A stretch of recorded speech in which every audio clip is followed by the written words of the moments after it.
از جمله اموری که حالا برایتان نشان بدیم از عمر بن الخطاب و قبلا هم نشان دادیم و اشکالی نداره دوباره نشان بدیم، حالات او در نماز هست که در حال نماز چه کارهایی میکرد این شخص. دوستان عزیز، نماز خب رسول خدا صلی الله علیه و آله و سلم بود که در حال نماز گریه میکرد. بله، اهل بیت علیهم الصلاة و السلام نماز خاشعین. اما نماز عمر را ببینید که در حال نماز خود چی کار میکرد. دوستان عزیز،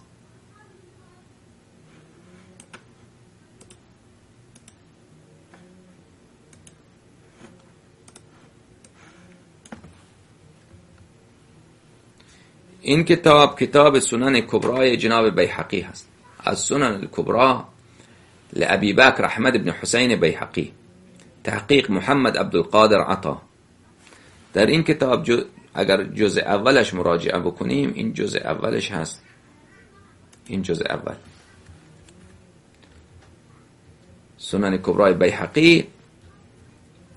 در این کتاب عزیزان بیننده اگر صفحه 208 مراجعه بکنیم،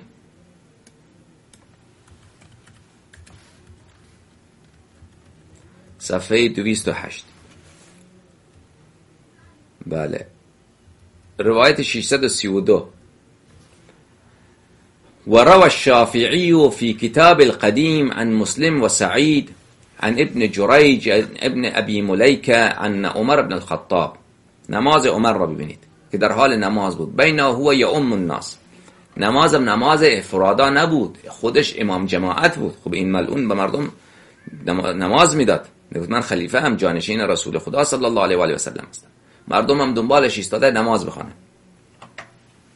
اذا زلت يده على ذكره فاشار الى اناس نمكثوا، دستش را درون کرد به ایزار خود و اونجا بارون عضو دستش را اونجا خود علیاذ بالله.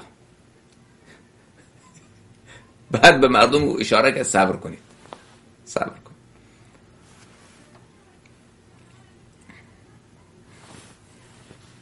به مردم گفت صبر کنید. ثم خرج فتوضأ ثم رجع فأتم بهم ما بقي من الصلاة. مردم صبر کردن، رفت بیرون وضو کرد، برگشت و دوباره نمازش را ادامه داد. خب این نماز عمر